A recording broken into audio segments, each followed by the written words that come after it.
கர்த்தருடைய பரிசுத்த நாமத்துக்கு மகிமை உண்டாவதாக. இந்த நாளில் உங்களோடு கூட சில முக்கியமான காரியங்களை குறித்து பேசும்படியாக நான் வாஞ்சிக்கிறேன். உங்களுடைய வாழ்க்கையில் நீங்கள் ஒரு வேலைக்கு புறப்பட்டு போகிற பொழுதோ, அல்லது ஒரு திருமண காரியமாய் புறப்பட்டு போகிற பொழுதோ, அல்லது ஒரு நல்ல காரியங்களுக்கு போகிற பொழுது, நீங்கள் வீட்டில் இருந்து வெளிக்கிட்டு, அல்லது ஒரு பிஸ்னஸ் காரியமாய் போகிற பொழுதோ, அல்லது ஏதாவது ஒரு கான்ட்ராக்ட் சைன் பண்ணுறதற்காக நீங்கள் புறப்பட்டு போகிற பொழுது, உங்களுக்கு இந்த நாளில் ஒரு காரியத்தை நான் சொல்லுகிறேன். இதன்படி நீங்கள் செய்தால் கர்த்தர் உங்களுடைய வாழ்க்கையில் பெரிய காரியத்தை செய்வார். இன்றைக்கு அநேக காரியங்களுக்காக புறப்பட்டு போகிற பொழுது சந்தோஷத்தோடு போவார்கள், திரும்பி வருகிற பொழுது துக்கத்தோடு வருவார்கள். ஆனால் அவர்களுடைய சந்தோஷம் நிலைத்திருக்கும்படி, அவர்கள் போகிற காரியங்கள் சக்சஸாய் மாறும்படி நான் ஒரு காரியத்தை உங்களுக்கு வேத புத்தகத்திலிருந்து சொல்லுகிறேன். எரேமியா தீர்க்க தரிசன புத்தகம் 33:3 இப்படியாக சொல்லுகிறது, என்ன நோக்கி கூப்பிடு. நீங்கள் புறப்பட்டு ஒரு பாடசாலைக்கோ, அல்லது ஒரு பிள்ளை ஒரு முக்கியமான எக்ஸாமுக்கோ, அல்லது ஒரு முக்கியமான பிஸ்னஸ் காரியமாகவோ, அல்லது ஒரு முக்கியமான திருமண காரியமாகவோ, அல்லது ஒரு முக்கியமான பிரயாண காரியமோ, தேசத்தை விட்டு இன்னொரு தேசத்துக்கு போய் வந்து வரக்கூடிய ஒரு முக்கியமான காரியங்களுக்காக நீங்கள் ஆண்டவராகிய இயேசு கிறிஸ்துவை நோக்கி கூப்பிட வேண்டும். முதலாவது அவரை நோக்கி பார்க்க வேண்டும். ஏனென்றால் அவர் வானத்தையும் பூமியையும் சந்திரனையும் சூரியனையும் காற்றையும் கடலையும் மனுஷனையும் மனுஷியையும் நட்சத்திரங்களையும் உருவாக்கின சர்வ வல்லமையும் உள்ள தேவன் அவர். ஆகவே அவர் சொல்லுகிறார், என்ன நோக்கி கூப்பிடு. அப்ப நீங்க புறப்பட்டு போகிற பொழுது, ஆண்டவராகிய இயேசுவே, இன்ன காரியமாய் நாங்கள் புறப்பட்டு போகிறோம், எங்களோடு கூட வாரும் ஆண்டவரே, எங்களுடைய காரியத்தை நீர் வாய்க்க பண்ணும், எங்களுக்கு முன்பதாய் போய் பாதைகளை செவப்படுத்தும், நாங்கள் பிரயாணமாய் போகிற வண்டியை ஆண்டவரை நீர் காத்து கொள்ளும் ஆண்டவரே, நாங்கள் போகிற பொழுது அந்த எக்ஸாமில் அல்லது அந்த இன்டர்வியூவில் எங்களுக்கு அந்த அதிகாரிகள் மத்தியில் தயவு கிடைக்க பண்ணும் ஆண்டவரே. நீங்கள் ஒரு பெரிய தோட்டங்களையோ அல்லது துறவுகளையோ அல்லது பெரிய காரியங்களை செய்ய போகிற பொழுது ஆண்டவரை இவ்வண்ணமாக நோக்கி, ஆண்டவரே, அந்த பெரிய லேண்ட் ரிஜிஸ்ட்ரேஷனுக்காக நாங்கள் போகிறோம் ஆண்டவரே, அந்த காரியத்தை நீர் வாய்க்க பண்ணும் ஆண்டவரே, அல்லது அதை குறித்து நாங்கள் பேச போகிறோம் ஆண்டவரே, வாய்க்க பண்ணும் என்று சொல்லி அவரை நோக்கி நீங்கள் கூப்பிட்டால், எதுவா இருந்தாலும், ஒரு திருமண காரியமாக இருக்கலாம், நீங்க போற பொழுது, ஆண்டவரே, இந்த திருமணம் உமக்கு சித்தமானால், அல்லது இது நல்லபடியாக நடக்கும் என்றால் இதை வாய்க்க பண்ணும் என்று சொல்லி அவரை நோக்கி நீங்கள் கூப்பிடுகிற பொழுது அவர் சொல்லுகிறார், அப்பொழுது கூப்பிடுகிற பொழுது நான் உனக்கு உத்தரவு கொடுத்து, அவர் உங்களுக்கு ஆன்சர் பண்ணுவாராம். அவர் மறு உத்தரவு கொடுப்பாராம், பதில் கொடுப்பாராம். பாருங்களேன், ஒரு பதில் கொடுக்கிற தேவன் இருக்கிறார். நீங்கள் அங்கலாய்ப்பீர்கள், நாங்கள் போகிற காரியம் சரியா, அல்லது எப்படி நான் போக வேண்டும் என்று சொல்லி நீங்கள் அங்கலாய்ப்பீர்கள். சில பேர் இன்றைக்கு நல்ல நேரம் பார்ப்பார்கள், இந்த நல்ல நேரத்தில் போனால்தான் இந்த காரியம் வாய்க்கும் என்று. எல்லாமே நல்ல நேரம்தான், கூடாத நேரம் என்று சொல்லி ஒரு நேரமும் கிடையாது, எல்லா நேரமும் நல்ல நேரம். ஆகவே நீங்கள் புறப்படுகிற பொழுது, அந்த ஜீவனுள்ள தேவனை நோக்கி கூப்பிடுகிற பொழுது, அப்பொழுது நான் உங்களுக்கு உத்தரவு கொடுத்து, அவர் உங்களுக்கு பதில் கொடுத்து, நீ அறியாததும் உனக்கு எட்டாததுமான பெரிய காரியங்களை உனக்கு அறிவிப்பேன். கவனியுங்கள், நீங்க அறிய மாட்டீங்க, நீங்க உங்களுக்கு தெரியாத பெரிய காரியங்களை, அறியாததும் எட்டாததுமான, அதாவது நீங்கள் நினைத்து கூட பார்க்க முடியாத பெரிய காரியங்களை எல்லாம் ஆண்டவராகிய இயேசு கிறிஸ்து உங்களுக்கு தருவேன் என்று வாக்கு பண்ணுகிறார். எப்பொழுது? அவரை நோக்கி கூப்பிடுகிற பொழுது, என்ன நோக்கி கூப்பிடு, அப்பொழுது நான் உனக்கு உத்தரவு கொடுத்து, நீ அறியாததும் உனக்கு எட்டாததுமான பெரிய காரியங்கள். அப்ப நீங்கள் புறப்பட்டு போகிற பொழுது உங்களுடைய வாழ்வில் பெரிய காரியம் நடக்க வேண்டுமா, அவரை நோக்கி கூப்பிடுங்கள்.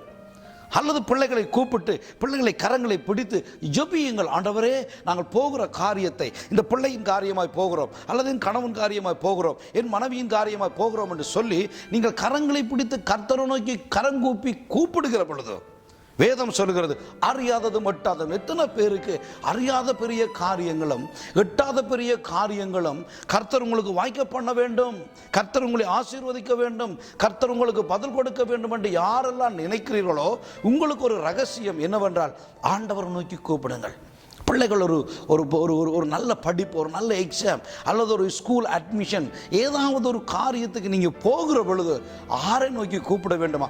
ஆண்டவராகிய இயேசுவை நோக்கி கூப்பிட வேண்டும். இயேசுவே, நான் போகிறேன் ஆண்டவரே, இந்த காரியத்தை எனக்கு நல்லபடியாக செய்து தாரும் என்று சொல்லி நீங்கள் அப்படி கேட்கிற பொழுது ஆண்டவராகிய இயேசு கிறிஸ்து உங்களுக்கு அதை ஆசீர்வாதமாக மாற்றி கொடுப்பார், பெரிய காரியமாக மாற்றி கொடுப்பார். அது எட்டாததுமான, அறியாததுமான, இதுவரை நீங்கள் கேள்விப்படாத ஒரு பிளஸ்ஸிங் அங்கே உங்களுக்காக காத்திருக்கும். எத்தனை பேருக்கு அப்படி ஒரு ஆசீர்வாதம் வேண்டும்? எத்தனை பேருக்கு ஆண்டவரே, நான் போகிற பொழுது காரியத்தை நீர் வாய்க்க பண்ண வேண்டும். இப்போ நீங்கள் பாருங்கள், நீங்கள் போகிறீங்க, ஒரு காரியத்துக்காக போகிறீங்க, போய் அந்த காரியம் வாய்க்க பண்ணின உடனே எவ்வளவு மகிழ்ச்சி உங்களுக்கு, எவ்வளவு சந்தோஷம். அந்த நீங்கள் போனதை விட இன்னும் அந்த இடத்துல எங்களுக்கு தயவு கிடைத்தது, நாங்கள் நினைத்து கூட பார்க்கவில்லை. சில பேர் சொல்லுவார்கள், நான் நினைச்சு கூட கனவுல கூட நான் காணவில்லை, இது எனக்கு சரி வரும் என்று, இது எனக்கு கிடைக்கும் என்று, நான் அங்கே போவேன், நான் அதை வாங்குவேன் என்று கனவுல கூட நினைக்கவில்லை. எஸ், கர்த்தர் அப்படித்தான் செய்வார், அப்படித்தான் வாக்கு பண்ணி இருக்கிறார். என்ன நோக்கி கூப்பிடு, அப்பொழுது நான் உனக்கு மறுத்தரவு அருளி செய்து, மறுத்தரவு கொடுத்து, நீ அறியாததும் உனக்கு எட்டாததுமான பெரிய காரியத்தை நான் உனக்கு அறிவிப்பேன். அப்ப ஆண்டவர் உங்களுக்கு அறிவிக்க வேண்டுமானால் நீங்க ஒரு காரியத்துக்கு போகிற பொழுது ஆண்டவர் நோக்க வேண்டும், வேறு யாரையும் அல்ல. ஏனென்றால் எல்லாவற்றையும் நடப்பிக்கிறவரும், எல்லாவற்றையும் செய்விக்கிறவரும், எல்லா விதமான ஆசீர்வாதங்களை உங்களுக்கு தருகிறவரும் அவர் ஒருவர் தான். ஆகவே நீங்கள் அவரை நோக்கி, அவரை பார்த்து, அவரை நோக்கி கூப்பிடுங்கள். உங்களுடைய பிள்ளைகள காரியமோ, உங்களுடைய காரியமோ எதுவாக இருந்தாலும் அவரை நோக்கி கூப்பிடுங்கள். இன்றைக்கு அநேகர் இயேசு கிறிஸ்துவை அறியாமல் இருக்கிறார்கள். அதனால தான் அந்த காரியத்துக்கு நாங்கள் போகிற பொழுது ஒரு 6 போய் இந்த டைம் நல்லா இருக்கா பாருங்க, நாங்கள் போனால் இது சக்ஸஸ் ஆகுமான்னு பாருங்க. அவர்கள் சொல்வார்கள், ஓ நீங்கள் போங்க, அதெல்லாம் சரியாக இருக்கும் என்று சொல்லுவார்கள். அங்கே போனால் தோல்வியோட திரும்பி வருவீர்கள், மனமுடைஞ்சு போயிருவீர்கள். ஆனால் இயேசு கிறிஸ்து சொல்லுகிறார், என்ன நோக்கி கூப்பிட்டால் நான் உனக்கு உத்தரவு கொடுத்து, நீ அறியாதது உனக்கு எட்டாததுமான பெரிய காரியங்களை நான் உனக்கு அறிவிப்பேன். எத்தனை பேருக்கு பெரிய காரியத்தை அறிவிக்க வேண்டும்? சற்று சிந்திச்சு பாருங்கள். எத்தனை பேருக்கு எட்டாததுமான பெரிய காரியத்தை கர்த்தர் உங்களுக்கு தெரிவிக்க வேண்டும் அல்லது கொடுக்க வேண்டும்? நீங்க நினைக்காத பிளஸிங் உங்களோட குடும்பத்தில் வர வேண்டுமா? வேறு யாரையும் அல்ல, ஆண்டவராகிய இயேசு கிறிஸ்துவை நோக்கி பார்த்து நீங்கள் அவரை கூப்பிடுங்கள். இயேசுவே, நீங்கள் புதியவர்களாக இருக்கலாம் அல்லது பழையவர்களாக இருக்கலாம், இயேசுவை யாரென்று தெரியாதவர்களாக இருக்கலாம், கூப்பிட்டு பாருங்கள். உங்களுக்கு எட்டாததுமான, அறியாததுமான பெரிய காரியங்களை அவர் செய்ய வல்லமை உள்ளவராக இருக்கிறார். ஏனென்றால் அவர் ஜீவன் உள்ள தேவன், அவர் உண்மையான கடவுள். அவரை நம்பினவர்கள் ஒருவரும் வெட்கப்பட்டு போனதே கிடையாது. ஆகவே இந்த நாளில் ஒரு சின்ன ரகசியத்தை கற்றுக்கொள்ளுங்கள். எங்கே போறதா இருந்தாலும் நீங்கள் எல்லா ஆபத்துக்கும் என்னை விலக்கி காத்துக்கொள்ளும் என்று சொல்லி அவரை நோக்கி கூப்பிடுங்கள். இயேசுவே, நான் போகிறேன், என்னை காத்துக்கொள்ளும். இயேசுவே, நான் போகிறேன், இதை நல்லபடியாக நடத்தி தாரும். இயேசுவே, நான் இதை செய்ய போகிறேன், இதை பிளஸ் பண்ணி தாரும் என்று சொல்லி நீங்கள் போகிற பொழுது நீங்கள் எப்படி ஜெபிக்கிறீங்களோ அப்படியே கர்த்தர் அதை உங்களுக்கு மாற்றி தருவார். இப்போ நான் உங்களுக்காக ஜெபம் பண்ண போகிறேன், எப்படி நீங்கள் ஜெபிக்க வேண்டும் என்று நான் உங்களுக்கு கற்றுத்தர போகிறேன். என்னோட கூட சேர்ந்து நீங்களும் ஜெபம் பண்ணுங்கள். போகிற காரியம் எல்லாத்தையும் கர்த்தர் வாய்க்க பண்ணுவார், கர்த்தர் சித்திக்க பண்ணுவார், கர்த்தர் நல்லபடியாய் முடிச்சு தருவார். என்னோட கூட நீங்களும் சேர்ந்து ஜெபத்தில் என்னோட கூட நீங்களும் ஜெபியுங்கள். பரலோக பிதாவே, பரிசுத்த தெய்வமே, இன்றைக்கு நாங்கள் ஒரு புதிய காரியமாய் புறப்பட்டு போகிறோம். ஆண்டவரே, எங்களோடு கூட வாரும். எல்லா ஆபத்துகளுக்கும், விபத்துகளுக்கும், நாசமோசங்களுக்கும் எங்களை விலக்கி குடும்பமாய் காத்துக்கொள்ளும். அல்லது தனிநபராக நான் போகிறேன் ஆண்டவரே, என் மனைவி பிள்ளைகளை நான் விட்டுட்டு போகிறேன், அவர்களோட கூட இரும், என்னோட கூட வாரும். அல்லது தாயும் பிள்ளைகளும் வீட்டை விட்டு கடந்து போகிறார்கள் ஒரு பிரயாணமாக, தகப்பனாரும் மிகுதியான பிள்ளைகளும் வீட்டில் இருக்கிறார்கள். ஆண்டவரே, நாங்கள் விட்டு போகிற எங்கள் தகப்பனாரையும் மிகுதி பிள்ளைகளையும் பாதுகாத்து கொள்ளும். அல்லது நாங்கள் ஒரு எக்ஸாமுக்கு போகிறோம், ஆண்டவரே எங்களோடு கூட வாரும் என்று சொல்லி நாங்கள் செபிக்க ஆண்டவர் ஓடி வந்து எங்கள் கரங்களை பிடித்து எங்களை பாதுகாத்து எங்களுக்கு நன்மை செய்வார். ஆகவே என்னோடு கூட நான் ஜெபிக்கிற வண்ணமாகவே நீங்கள் ஜெபியுங்கள். ஆண்டவராகிய இயேசுவே, நாங்கள் புறப்பட்டு போகிறோம், குடும்பமாய் போகிறோம், தனிநபராய் போகிறோம். கர்த்தர் காரியங்களை வாய்க்க செய்வாராக. நாங்கள் அறியாததும் நாங்கள் எட்டாததுமான பெரிய காரியங்களை எங்களுக்கு அறிவியும் ஆண்டவரே, எங்களுக்கு பதில் கொடும் ஆண்டவரே. ஏனென்றால் நாங்கள் ஜீவனுள்ள தேவனாகி உம்மை நோக்கி நாங்கள் கூப்பிடுகிறோம் ஆண்டவரே. எங்களுக்கு அதை சரிவரை செய்யும், வாய்க்க பண்ணும், எங்களுக்கு மகிழ்ச்சியை உண்டாக்கும், எங்களுக்கு சித்திக்க பண்ணும் ஆண்டவரே. நாங்கள் போகிற காரியம் வாய்க்கட்டும் என்று நாங்கள் ஜெபிக்கிறோம் ஆண்டவரே.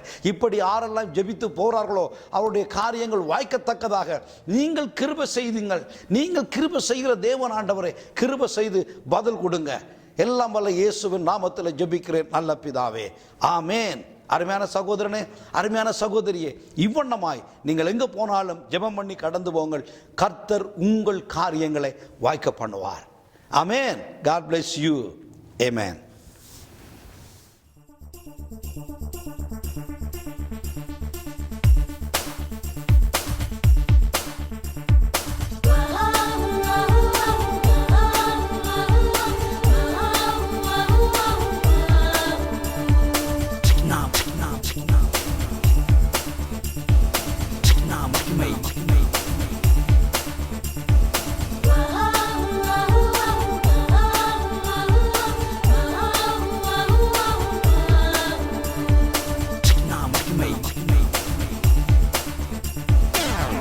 மகிமை வந்தது மிக தலாலயம்.